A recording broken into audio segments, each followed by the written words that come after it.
नमस्कार, मेरा नाम ज्ञानेश्वर है और आपने देखना शुरू किया है लाइव सतीश। मेरे साथ रोज की तरह दिल्ली से जुड़ रहे हैं देश के जाने माने सीनियर जर्नलिस्ट अजीत द्विवेदी जी। अजीत जी, आज नीतीश कुमार फिर से जेडीयू के राष्ट्रीय अध्यक्ष निर्वाचित हो गए। बस औपचारिकता थी, किसी दूसरे ने नामांकन किया नहीं था।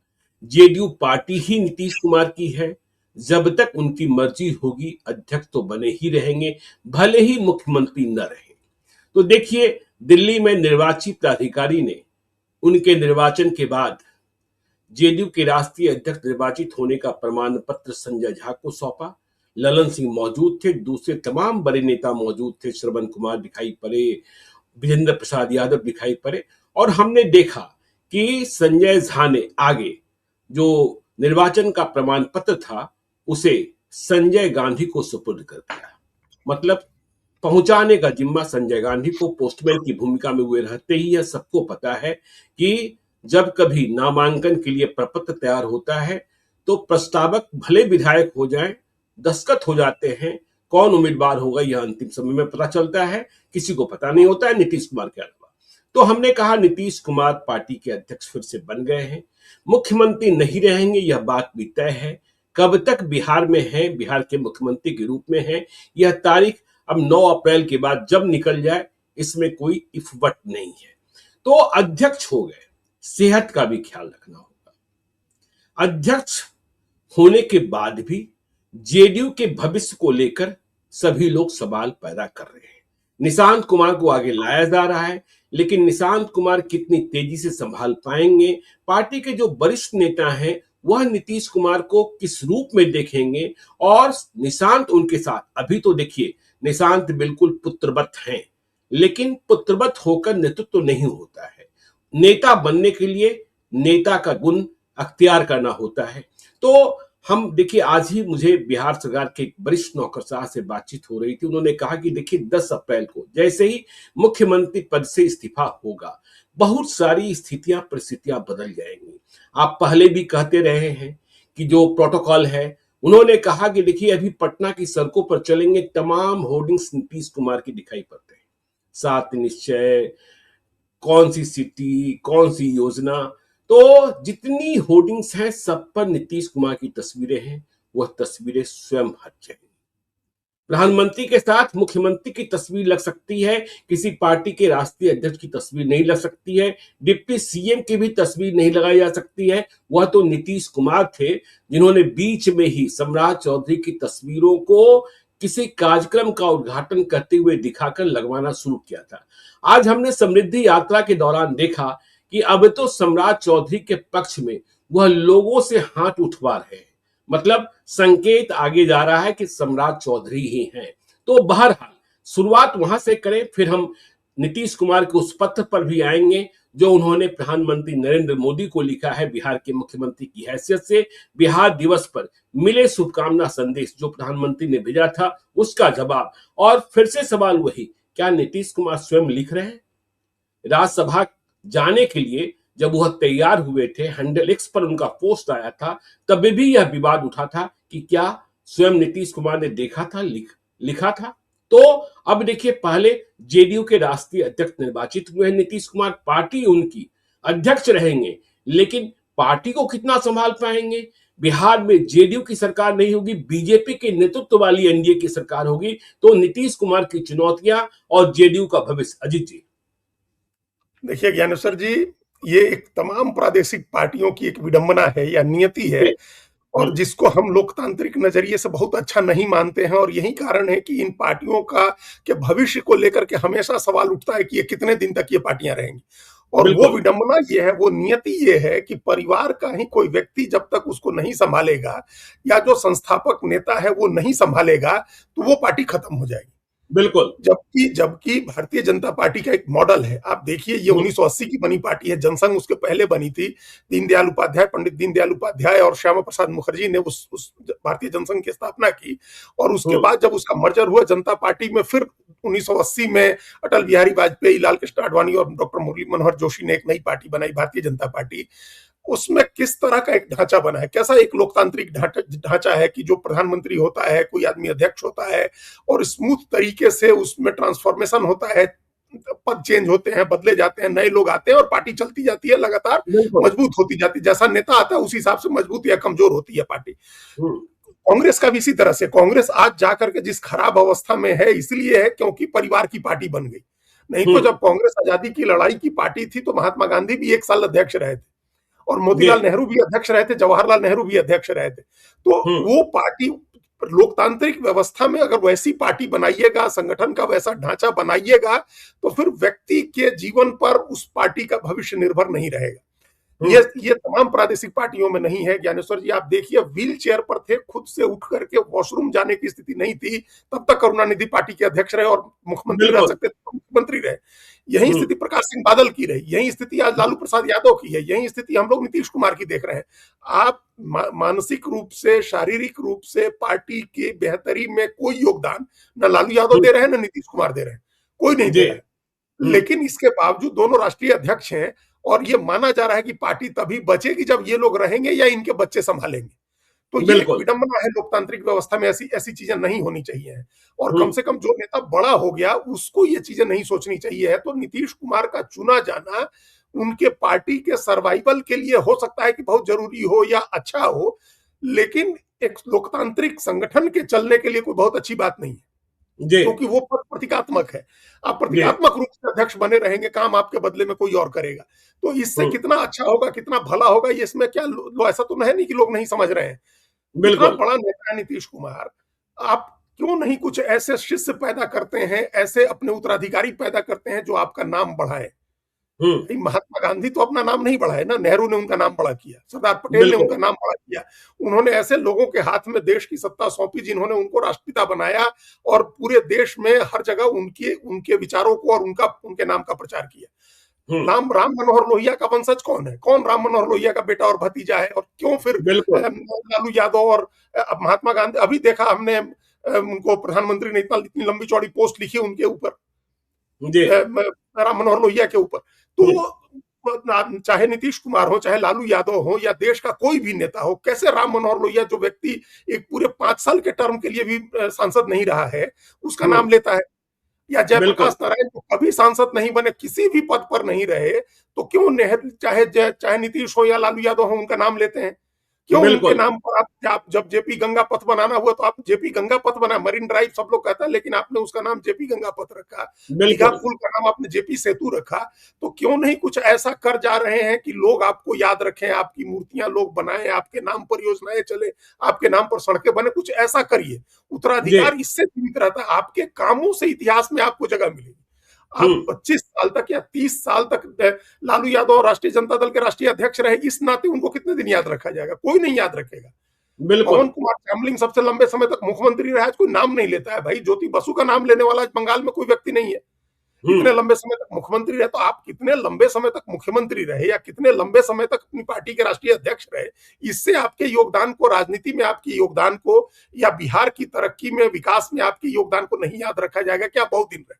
तो इस बात को नहीं समझते हैं लोग। और ये एक विडंबना, हमने विडंबना इसलिए कही, आयरनी इसलिए कही, क्योंकि ये इस तरह से लोकतांत्रिक ढांचा जो बनाया नीतीश कुमार ने, अपने खुद मुख्यमंत्री अगर वही परंपरा वो जारी रखे रहते कि भाई अध्यक्ष शरद यादव होंगे, पहले जॉर्ज फर्नांडिस थे, फिर शरद यादव हुए, फिर ललन सिंह हुए, आरसीपी सिंह हुए, उसी धारा में आपने नेता तैयार किया होता जो आपकी गैरहाजिरी में अध्यक्ष बनता और आपके विचारों से पार्टी चलती, जाति से नहीं बल्कि विचारों से पार्टी चलती, तो फिर उसका भविष्य होता। अब इसका कोई भविष्य नहीं बच रहा है। आपने कहा ना कि क्या भविष्य जेडीयू का, तो क्या भविष्य देखें? हमको अभी नहीं दिख रहा है। अभी उनकी पार्टी के लोगों ने एक डेस्परेट अटेम्प्ट के तौर पर आप निशांत कुमार को ले आए कि वो नीतीश कुमार की जगह ले लेंगे, लेकिन कैसे ले लेंगे? कोई किसी की जगह नहीं ले सकता। आप उनसे बेहतर हो सकते हैं, उनसे खराब हो सकते हैं, उन्हीं के जैसा कैसे हो जाएगा? कोई क्लोन है, थोड़े प्रयोगशाला में थोड़े बना रहे हैं कि एक जैसी बुद्धि और एक जैसे विचार और एक जैसे विवेक का व्यक्ति जो आप पैदा कर लीजिएगा, तो वो नहीं होता है। निशांत कुमार में अभी हम नहीं देख रहे हैं कि वो कितनी पार्टी बचा पाएंगे।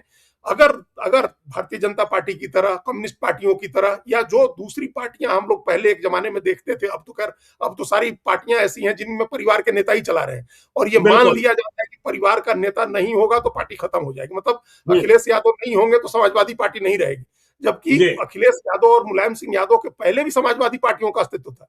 और इतनी बिल्कुल। समाजवादी पार्टियां थी, कितनी तरह की समाजवादी पार्टियां बिहार में थी, आप उत्तर प्रदेश में थी, कितने तरह के लोक दल थे, और ये सब एक धारा की, एक विचार की राजनीति करते थे, और सबसे नेता निकलते थे, और सब अपने प्रशिक्षण से, अपने अपने बुद्धि विवेक से नेता बनते थे। वो चीजें खत्म हो गई। आप हम्म। परिवार में जन्मे हैं तो आप अध्यक्ष बनेंगे, और ये मान लिया जाएगा, लोगों को समझाया जाएगा कि भाई परिवार के व्यक्ति का, अगर परिवार का व्यक्ति अगर नहीं संभालेगा तो पार्टी खत्म हो जाएगी। राहुल जी। गांधी नहीं संभालेंगे, या गांधी परिवार, गांधी नाम नहीं लगा होगा नाम में, तो फिर बिखर जाएगी कांग्रेस पार्टी। गांधी नाम गोंद है जो जोड़ेगा कांग्रेस को, लालू यादव का परिवार नाम गोंद है जो जोड़ेगा राष्ट्रीय जनता दल को, नीतीश कुमार का नाम गोंद है जो जोड़ेगा जेडीयू को।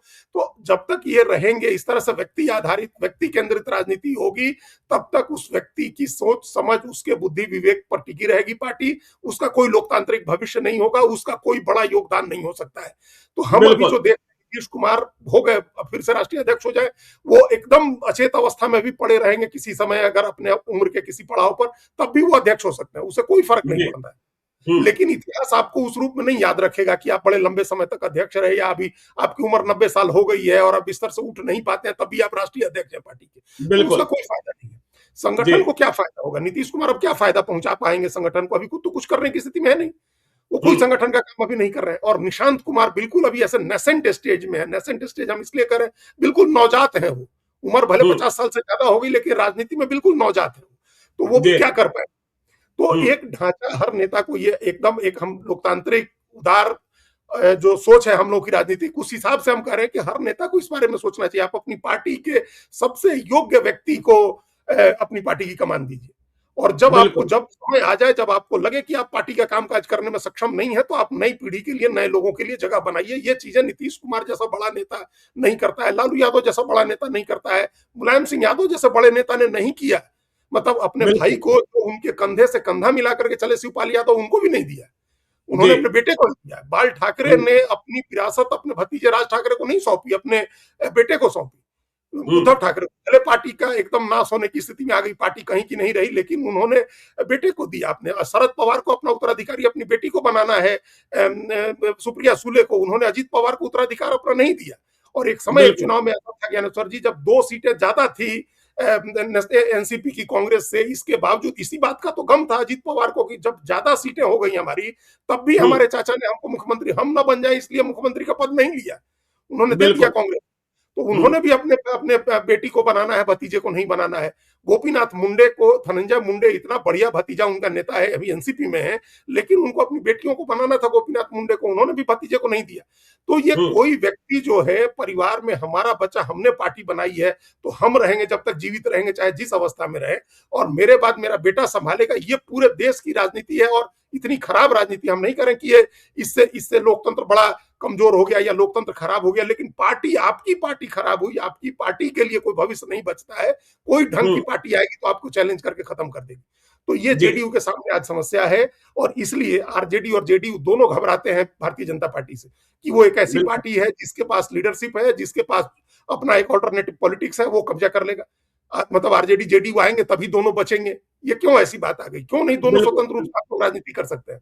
क्यों? जी। अगर अगर काशीराम ने, उन्होंने दलित मजदूर किसान पार्टी बनाई थी दमकिप्पा, बड़े बड़े लोगों ने चुनाव लड़ा दमकिप्पा से, अपने यहाँ भी लोगों ने लड़ा दलित मजदूर किसान पार्टी से, तो लोग बिहार में भी हम्म। चुनाव लड़े, और उत्तर हम्म। प्रदेश में भी लोग लड़े। तो कहाँ उनका भी पूरा परिवार था? कहाँ किसी भाई भतीजे को ले आकर के उन्होंने बनाया? उन्होंने बहुजन समाज पार्टी बनाई तो अपना उत्तराधिकारी मायावती को बनाया, और पार्टी इतनी फलती फूलती रही, इतनी इस ऊंचाई तक पहुंची कि देश के सबसे बड़े राज्य में अकेले दम पर उसने सरकार बनाई मायावती ने। और मायावती अपना, बिल्कुल। अपने जैसा, जैसा उनको काशीराम ने चुना था वैसा वो नहीं चुन सकी, तो आज पार्टी हम्म। उनकी खत्म हो रही है, उनकी राजनीति भी खत्म हो रही है।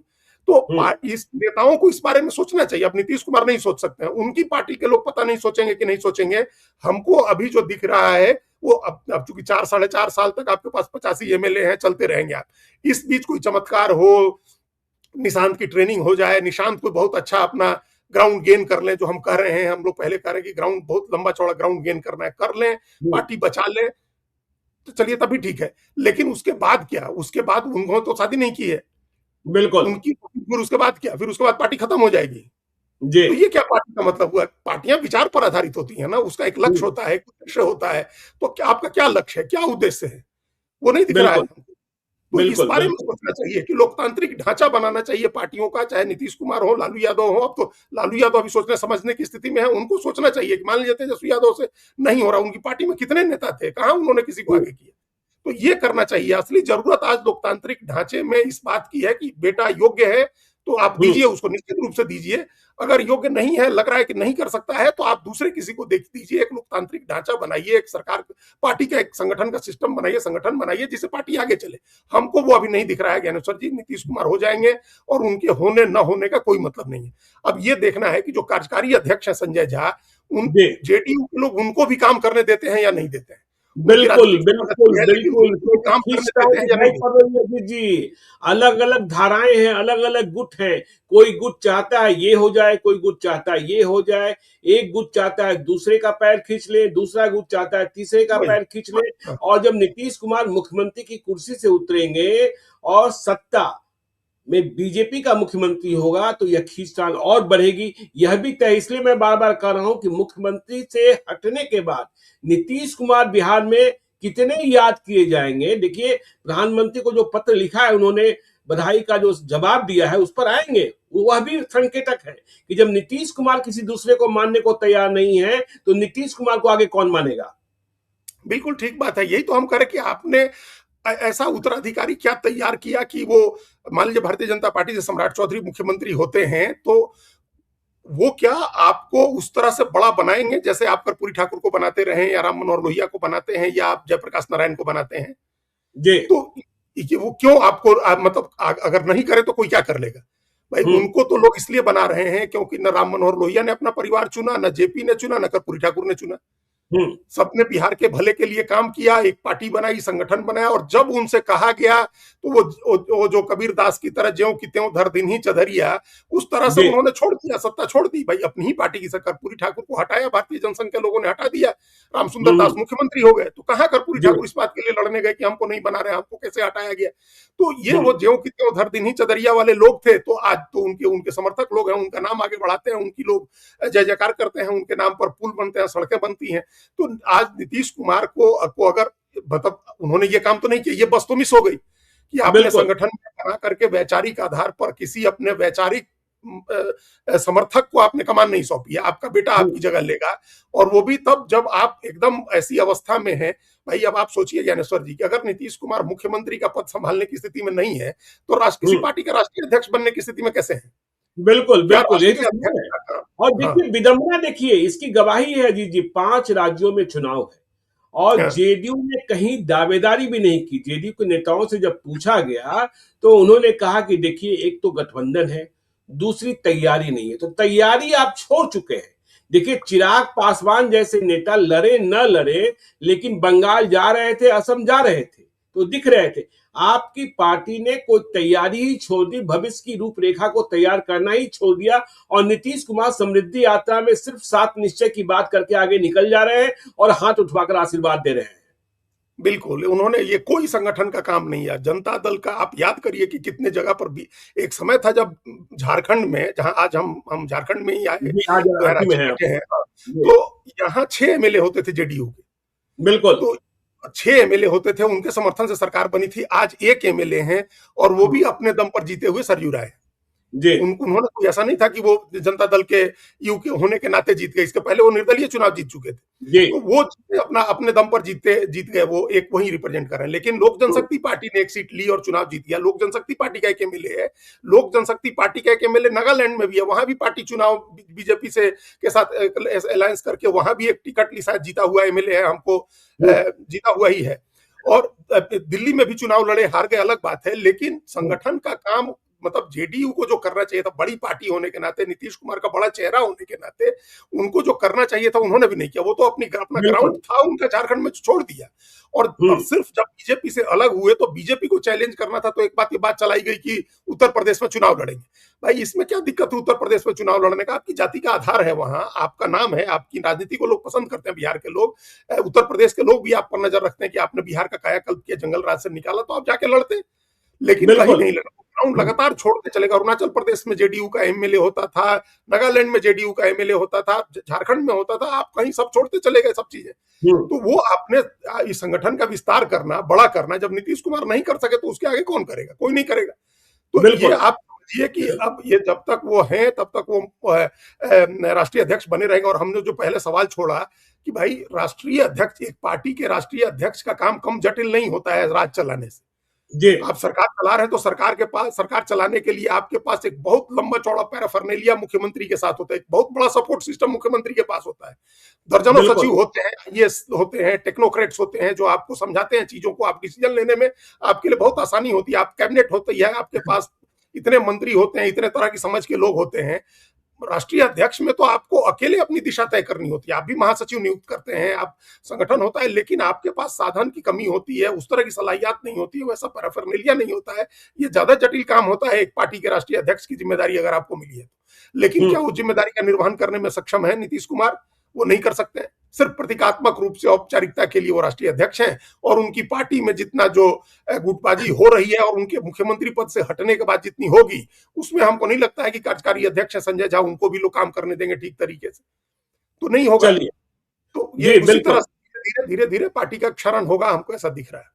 धीरे धीरे पार्टी का क्षरण होगा। चलिए अब देखिए, हम आते हैं जो मुख्यमंत्री नीतीश कुमार ने प्रधानमंत्री नरेंद्र मोदी के बधाई संदेश बिहार दिवस के मौके पर उसका जो जवाब दिया है उसे समझने की आवश्यकता है। 3 पृष्ठों का पत्र लिखा नीतीश कुमार ने, और देखिए कितने दिनों तक वह मुख्यमंत्री के रूप में पत्र लिखते रहेंगे यह भी जानने की बात है, और सब लोग समझ रहे हैं। तो इन 3 पृष्ठों के पत्र को पढ़कर मैंने क्या समझा? हमने ये समझा कि नीतीश कुमार इसके लिए याद किए जाएंगे कि वे लालू को हटाकर बिहार के मुख्यमंत्री बने, जंगल राज को समाप्त किया।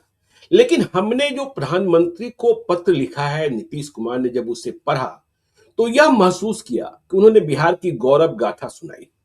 उन्होंने भगवान बुद्ध का नाम लिया, भगवान महावीर का नाम लिया, गुरु नानक देव का नाम लिया कि बिहार आए थे, गुरु गोविंद सिंह का नाम लिया, आर्यभट्ट का नाम लिया, चाणक्य का नाम लिया, सबका नाम लिया। राष्ट्रपिता महात्मा गांधी की चंपारण यात्रा की चर्चा की, राजेंद्र प्रसाद का नाम लिया, लोकनायक जयप्रकाश नारायण का नाम लिया, जननायक कर्पूरी ठाकुर का नाम लिया। लेकिन इसके बाद सीधे वह अपनी सरकार पर आ गए। मतलब नीतीश कुमार ने भी भाजपा की तरह माना कि पहले कुछ नहीं हुआ। लालू की सरकार बनाने में भी नीतीश कुमार की भूमिका थी, स्वयं मानते हैं। और तब वह कहते थे कि यह सामाजिक न्याय की सरकार है, सामाजिक न्याय की क्रांति हुई। और देखिए, उन्होंने कर्पूरी ठाकुर को भारत रत्न देने के लिए शाबाशी दी, बधाई दी प्रधानमंत्री को, केंद्र सरकार को।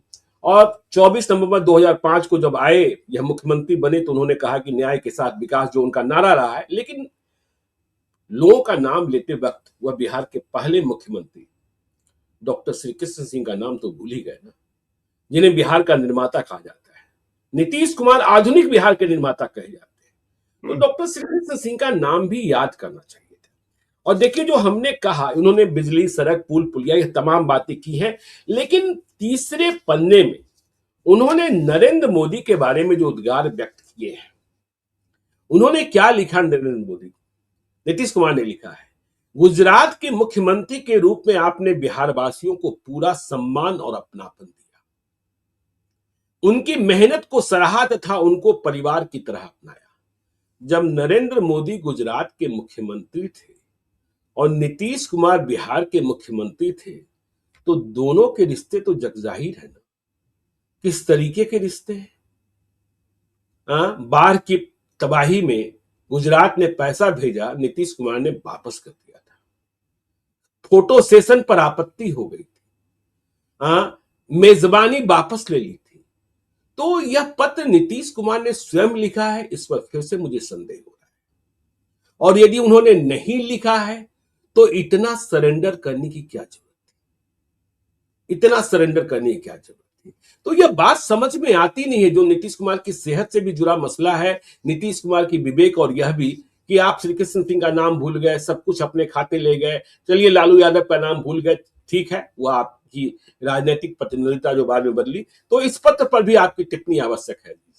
देखिए ज्ञानेश्वर जी, एक बिहार दिवस के मौके पर प्रधानमंत्री ने एक चिट्ठी लिखी नीतीश कुमार के नाम से।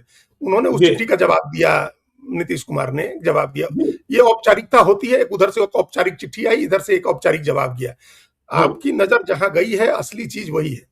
जी ये बिल्कुल। अगर अगर नीतीश कुमार ने चिट्ठी लिख रहे होते और अपने hmm, best of the mental health, जिसमें हम लोग बार बार जिसको कहते हैं, उसमें होते, तो ये तो कतई ही नहीं लिखा जाता। गुजरात ये के मुख्यमंत्री के रूप में। बिल्कुल, कहते आपने जो दिया और प्रेम और परिवार की तरह अपनाया, ये नहीं लिखा जाता। इसका कोई हम्म, कोई लॉजिक नहीं है, इसका कोई संदर्भ भी नहीं है इस पत्र में। आप बिल्कुल। प्रधानमंत्री के नाते बिहार को बहुत कुछ दे रहे हैं, चलिए यहाँ तक हम लोग मान लेंगे कि भाई कुछ मिल रहा होगा, हालांकि हम लोगों को तो नहीं दिख रहा है और बिहार के लोगों को बिहार भी नहीं दिख रहा है। मखाना बोर्ड का भी जिक्र कर दिया, मखाना बोर्ड आज तक बना नहीं है। बना नहीं, वही बना नहीं, हाँ, बना नहीं। और उसके बाद का भी बजट आ गया, मतलब पिछला बजट तो खत्म हो गया, उसका टाइम भी खत्म हो जाएगा अभी जी 31 मार्च को, और नहीं बना, हम्म, नए साल का भी बजट आ गया है। तो तब भी मान लीजिए, हम वही कहें कि हम लोग को नहीं दिख रहा है कि केंद्र से कुछ मिल रहा है बिहार को और उससे बिहार का कोई भला हो रहा है। लेकिन हम्म, चलिए, कुछ मिल रहा हो, आप सरकार में है, मुख्यमंत्री हैं, आपको पता होगी कुछ मिल रहा है, तो आप उस हम्म, वहां तक तो जिक्र करते तो समझ में आता है कि भाई आप देश के प्रधानमंत्री के लिए कह रहे हैं कि वो बिहार के लिए कुछ कर रहे हैं। लेकिन हम्म, आपने जिस संदर्भ में उनको याद किया, जिस संदर्भ को में उनके मुख्यमंत्री होते समय बिहार के लोगों का आपने जिक्र किया, वो तो कतई अच्छा संदर्भ नहीं है। हम लोग, कौन चाहेगा बिल्कुल। क्या कि हम लोग जाकर के कहीं किसी के यहाँ नौकरी करने जा रहे हैं, रोजगार खोजने जा रहे हैं, 10,000, 12,000, 15,000 की नौकरी खोजने जा रहे हैं, और वो हमारा परिवार की तरह स्वागत करता है। परिवार कैसे हम्म, हो सकता है जाकर के? अगर 12,000 की नौकरी कर रहा है कोई आदमी, उसका परिवार कैसे हो सकता है? तो बिल्कुल। ये एक जो संदर्भ, ये असली जगह आपकी नजर गई है। नीतीश कुमार लिख रहे होते ये चिट्ठी, तो वो कतई नहीं लिखते इस बात को, हम्म, क्योंकि कई चीजें तो इतनी ब्लेटेंट लाई की तरह है, ब्लेटेंट, जिसको सफेद झूठ की तरह जिसको बोलते हैं। भाई, वो लुधियाना की एक सभा की फोटो तो छप गई थी अखबार में, विज्ञापन जी छप गया था पटना बिल्कुल में, बिल्कुल नीतीश बिल्कुल। कुमार और नरेंद्र मोदी हाथ उठाए हुए हैं, और वो फोटो छप गई, तो उस दिन आपने दिया हुआ न्योता कैंसिल कर दिया। भारतीय जनता पार्टी की राष्ट्रीय कार्यकारिणी की बैठक थी बिहार में, जी और बिल्कुल। आपने उनको रात में अपने अपने घर पे डिनर का, रात्रि भोज का दिया था, न्योता दिया था, और आपने रद्द कर दिया कि हम नहीं खिलाएंगे खाना आपको। लाल कृष्ण आडवाणी और मुरली मनोहर जोशी और तमाम बड़े नेता थे उस समय, सक्रिय नेता थे तमाम लोग, तो आपने हम्म, मना कर दिया। ऐसे संबंध थे कि फोटो छप गई तो आपने भोज कैंसिल कर दिया। आपने उनका कोसी की बाढ़ के समय, वैसी त्रासदी के समय गुजरात से पैसा आया तो आपने वापस कर दिया।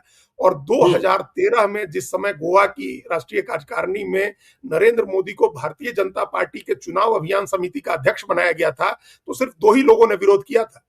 एक बिल्कुल। लालकृष्ण आडवाणी थे, जो उस विरोध की वजह से गोवा नहीं गए थे, और हम्म, दूसरे नीतीश कुमार थे, जिन्होंने नरेंद्र मोदी का विरोध करके एनडीए की सरकार से समर्थन वापस ले लिया। तो जी आपके संबंध तो ऐसे थे जब नरेंद्र मोदी गुजरात के मुख्यमंत्री थे, और उसके बाद जब उन्होंने आपके डीएनए को सवाल किया, तो आप लोगों के डीएनए भिजवा रहे थे, बाल निकलवा निकलवा करके दिल्ली भिजवा बिल्कुल रहे थे। तो जब बिल्कुल। ऐसे संबंध हैं, तो और तब आप कहें, इस बात का जिक्र करें, तो ये तो ब्लेटेंट लाई है ना। आप चुप रह जाइए, चुप्पी भी अपने आप हम्म, में बहुत बड़ा स्टेटमेंट होती है। तो आप चुप जी रह जाइए, आप लिख रहे हैं, एक बात लिख रहे हैं जो सरासर झूठ है, जिसका कोई मतलब नहीं है। और हम्म, आप दूसरी बात, उसी में आप पलायन जो हुआ है बिहार से, आप उसको जस्टिफाई कर रहे हैं। आप किसी दिन ये बिल्कुल। भी कहिएगा, किसी दिन आपको पंजाब का मुख्यमंत्री चिट्ठी लिख देगा, तो कहिएगा कि हम आपके बड़े आभारी हैं, आपने हमारे यहाँ से जो लोग गए उनको परिवार की तरह रखा। किसी दिन दिल्ली का हम्म, मुख्यमंत्री चिट्ठी लिख देगा, आप कहिएगा कि आपने बड़े आप अपनेपन से रखा, प्रेम से रखा, प्यार से रखा। अरे यहाँ कोई अपनापन, ज्ञानेश्वर जी, कोई प्यार नहीं, तो जरूरत का संबंध है ना।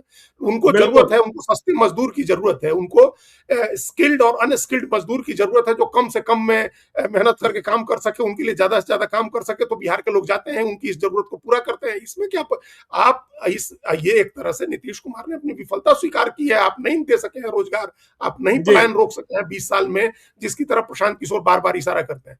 हम अभी अभी बिल्कुल। इसी संदर्भ में हम एक आंकड़ा देख रहे थे, बिहार के से पलायन के लोगों, बिहार से जो पलायन हुआ है लोगों का। एक पी चिदम्बरम ने आर्टिकल लिखा था इंडियन एक्सप्रेस अखबार में कि कितने लोग जो नाम कट रहे हैं, जैसे बिहार में 9%, 9% के करीब बालिग लोगों के नाम कट गए, तो ये लोग कहाँ चले गए? तो वो हम्म, लगभग 10% लोग, बिहार के की आबादी जितनी है ज्ञानेश्वर जी, उस वयस्क आबादी जो 2011 की बिल्कुल। जनगणना के आधार पर जो अनुमानित वयस्क आबादी है, हम्म, उसमें से सिर्फ 90.7% आदमी का नाम वोटर लिस्ट में है। तो इसका ओके। मतलब कि 9.3% आदमी तो कहीं हम्म, दूसरी जगह रह रहा है। जी हालांकि वो इसका उनका इन्फ्रेंस दूसरा था, वो दूसरे निष्कर्ष निकाल रहे थे। हम्म, लेकिन हम मान रहे हैं कि अगर गिनती सही है, तो 10% के करीब, लगभग 1,40,00,000 आदमी दूसरी जगह रह रहा है। तो बिल्कुल। ये क्या मतलब ये कोई अच्छी चीज थोड़े है कि दूसरी जगह है। 14 लाख लोग 2011 की जनगणना के हिसाब से ज्ञानेश्वर जी 14 लाख आदमी बिहार का झारखंड में लोग काम करता है, जबकि झारखंड अपने आप बताइए। में ही गरीब और पिछड़ा हुआ राज्य है। तो जी। आप इतना भी नहीं कर सके, और इस चीज के लिए क्या किसी राज्य के मुख्यमंत्री को आप धन्यवाद करिएगा कि उसने परिवार की तरह, हम लोग तो सुनते हैं कि जो बिहार से ट्रेनें जाती हैं ज्ञानेश्वर जी पंजाब, तो लोग लस्सी और पराठे लेकर के स्टेशन पर बैठे रहते हैं, दामाद की तरह स्वागत करते हैं मजदूरों का। जी, और फिर बिल्कुल, वही बिल्कुल। मजदूर बाद में हम लोग सुनते हैं ये भी कहानियां कि किस मात्रा में अफीम और क्या नशा मिला मिला करके उनको पराठे खिलाए जाते हैं, ऐसी लत लगती है कि वो छोड़ के आते नहीं है, बीमार होकर के ही आते हैं वहां से। तो ये क्या जी, प्यार करना हो? तो ये एक बिल्कुल। शोषण है ये तो। और इस हुँ, शोषण के लिए आप कह रहे हैं कि हम बड़े आभारी हैं और आपके साथ बड़े अच्छे आपके, तो ये नहीं था, ये सब चीजें, ये निश्चित रूप से नीतीश कुमार ने ये चिट्ठी नहीं लिखी है। वो लिखे होते, लिखने की मानसिक अवस्था में होते तो कम से कम इन बातों का जिक्र नहीं करते, चुप रह जाते, बिल्कुल, वो उनकी तारीफ बिल्कुल। करते। उन्होंने एक पत्र लिखा है, औपचारिक पत्र, तो उस पत्र की का औपचारिक जवाब दिया जाता उसी अंदाज में। उन्होंने भी बिहार की बड़ी तारीफ की है। ये एक हुँ, तो हम अब कुछ अब सब मुंह से निकल रहा था, हालांकि वो हम लोग को नहीं निकालना चाहिए, लेकिन हमको इस बात को लेकर के बड़ी आपत्ति रहती है कि हर व्यक्ति बड़ी तारीफ करता है बिहार की और देता हुँ, कुछ नहीं है। कोई कुछ नहीं बिल्कुल। देता है, हुँ। कोई कुछ नहीं देता है। तो नहीं ना, ये अभी जो देखिए अजीत जी, बड़ी हैरत की बात है, मैं इस पर किसी दिन विस्तृत रूप से बात करूँगा कि बिहार की सरकार झूठी है या अनिल अग्रवाल झूठ बोल रहे हैं। अनिल अग्रवाल दुनिया के सबसे दौलतमंद लोगों में है और बिहार के हैं, पटना के हैं। उन्होंने हैंडल एक्स पर लिखा बिहार दिवस के दिन, मैं बहुत दिनों से बिहार में निवेश की संभावनाएं तलाश रहा हूं, हाँ, लेकिन निवेश नहीं कर पा रहा हूं। एक और बिहार सरकार कह रही है कि मैं निवेशकों को बुलाने के लिए परेशान हूं, और बिहार का सबसे दौलतमंद आदमी, जिसने दुनिया को दौलत दी है, दुनिया से दौलत कमाई है, देश को दौलत दे रहे हैं, महाराष्ट्र और गुजरात, वह कह रहे हैं मैं बिहार में निवेश करना चाहता हूं, लेकिन लेकिन तो सरकार झूठ बोल रही है कि अनिल अग्रवाल झूठ बोल रहे देखिए हमने हम ये तो मनसा का सवाल है ना। ऐसा तो है नहीं कि बाहर हैं। से आकर के लोग पैसा बिहार में नहीं लगा रहे हैं, या जो बिहार में बिल्कुल। रह रहे हैं वो लोग बिहार में निवेश नहीं कर रहे हैं। जी। तो आपको किसी ने नहीं रोका है निवेश करने से बिहार में। अगर हम्म। कुछ समस्याएं हैं, कुछ दिक्कतें हैं, कुछ आप कंस्टेंट हैं, बाधाएं हैं, वो बाधाएं दूर हो जाएंगी। आप बिहार के व्यक्ति हैं, आपको पता है, आप आकर के कर सकते हैं। कब आए आप एक इंटेंट के साथ, एक ईमानदार मंशा के साथ, आप कब आए कि हम ये लेकर के आ रहे हैं 10,000, 20,000, 50,000 करोड़ रुपए हम आपके यहाँ लगाएंगे। किसी हम्म। तरह के बिजनेस, ऐसा तो है नहीं कि वो बिजनेसमैन है। किस सेगमेंट में बिजनेस की संभावना बिहार में है और कितनी कमाई हो सकती है ये वो नहीं जानते हैं, बिल्कुल। लेकिन वो नहीं आए लगाने। वो ये सरकार तो कह रही है, सरकार की ईमानदारी पर हमको सवाल नहीं। सरकार चाहती है, हम्म। नौकरशाही, ब्यूरोक्रेसी बाधा पैदा करती है, इसमें भी कोई संदेह नहीं है। लेकिन वो हम्म। बिहार की नौकरशाही और दूसरे राज्य की नौकरशाही अलग अलग नहीं है। बाधाएं दूसरे बिल्कुल। राज्यों में भी, अड़ंगेबाजी दूसरे राज्यों में भी होती होगी, बिहार हम्म। में भी उतनी ही होगी। लेकिन जो निवेशक होता है, जो पैसा लगाने वाला होता है, वो उसी में से रास्ता निकालता है। लोग हम्म। झारखंड में नक्सल की एक्टिविटी जितनी बिहार से के बाद तक, अभी तक झारखंड में नक्सली एक्टिविटी चलती है, बिल्कुल। और इतने छोटे छोटे ग्रुप हैं, स्प्लिंटर्स ग्रुप हैं इतने हर इलाके में, इसके बावजूद लोग पैसा लगा देते हैं, निवेश कर देते हैं बिहार में। जी। और आप झारखंड में लगा देते हैं, बिहार में लगाने के लिए आपको दिक्कत हो जाती है। तो हम्म। ये मंशा का सवाल है। वही हम कह रहे थे कि हर व्यक्ति बिहार की तारीफ करेगा कि बड़े मेधावी लोग होते हैं, बड़े बुद्धिमान लोग होते हैं, आईआईटी में मिलते हैं, आईएएस में मिलते हैं लोग, मेहनती बहुत होते हैं, और कोई कुछ करता नहीं है बिहार के लिए। कोई कुछ बिल्कुल। नहीं करता। ये समस्या है इस बात की। ये इसका मतलब है कि सब आदमी बुड़बक बनाना सीख गया बिहार के लोगों की, कि इनको तारीफ कर दो, इनकी कुछ विद्वता बता दो, इनके कुछ चाणक्य, चंद्रगुप्त का नाम ले लो, आर्यभट्ट का नाम ले लो, ये लोग इतने में खुश हो जाएंगे, मजदूरी करेंगे, अपना जीवन चलाएंगे। ये एक धारणा बन गई है बिहार की। इस स्टीरियोटाइप को तोड़ना होगा। ये बिहार का स्टीरियोटाइप है कि जो रिक्शा चला बिल्कुल। रहा है दिल्ली दिल्ली में, वो भी चाणक्य, चंद्रगुप्त और सम्राट अशोक की बात करेगा। तो वो हम्म। अपनी स्थिति नहीं देखेगा, और उसको कोई आदमी यही चार नाम लेकर के खुश कर देगा, और उसका शोषण हो रहा है। तो ये जो स्टीरियोटाइप है बिहार का, बिहार के लोगों को भी इसको तोड़ना चाहिए, आगे आना चाहिए कि भाई मत करो, हमको तारीफ करने की जरूरत नहीं है, हमारे यहाँ पैसे लगाओ, इन्वेस्टमेंट करो। जो फैक्ट्रियां गुजरात में लग रही हैं, जो फैक्ट्रियां तमिलनाडु में लग रही हैं, वैसी कोई फैक्ट्री भारत सरकार जब चाहे तब लाख 2 लाख करोड़ रुपए का इन्वेस्टमेंट बिहार में करा सकती है। लेकिन न उनकी मंशा है, क्योंकि इन्वेस्टमेंट हो जाएगा, यहाँ रोजगार मिलने लगेगा, तो दूसरे लोगों की फैक्ट्री में काम करने के लिए मजदूर कहाँ से जाएंगे? तो बिल्कुल। सब एक साजिश है बिहार को अनपढ़ बनाए रखने की, अनस्किल्ड रखने की, ताकि मजदूर सप्लाई करने की फैक्ट्री बनी रहे। और इस मामले में अपने तमाम अच्छे कामों के बावजूद नीतीश कुमार भी फैल रहे हैं। चलिए, तो एक देखिए एक आपने बिहार आपने की कहा बात। ना कि उन्होंने श्री बाबू का नाम नहीं लिया। श्री जी। बाबू का नाम सबसे पहले लेना चाहिए था। तमाम बिल्कुल। महापुरुषों के सम्मान के साथ आप कहिए, एक फैक्ट्री बताइए जो किसी ने जो जिस तरह से बोकारो की फैक्ट्री लगी, जिस तरह से सिंदरी की फैक्ट्री लगी, जिस तरह से बरौनी की फैक्ट्री लगी, जिस तरह से एचईसी का गठन हुआ, जिस तरह से तमाम चीनी मिलें खुली, एक बताइए उसके बिल्कुल बाद का अभी का मुख्यमंत्री जो इस तरह का काम कर सका हो। लेकिन नहीं जी। किया किसी ने। उन्होंने सचमुच सही अर्थों में नौकरी देने, रोजगार देने और बिहार के लोगों को सशक्त बनाने का काम किया था। आज सबने मजदूर मजदूर सप्लाई करने की फैक्ट्री बना दी है। चलिए, तो देखिए बिहार की बातें हम मजबूती से करते रहेंगे और बिहार के हक की बात करेंगे। तो आप देखते रहिए लाइव सिटीज को। यदि अब तक आपने हमारे यूट्यूब चैनल लाइव सिटीज को सब्सक्राइब नहीं किया है तो जरूर कर लीजिएगा, और यदि इस वीडियो को आप फेसबुक पेज के माध्यम से पेज को लाइक कीजिएगा, हैंडल एक्स पर भी हमें फॉलो कीजिए। धन्यवाद।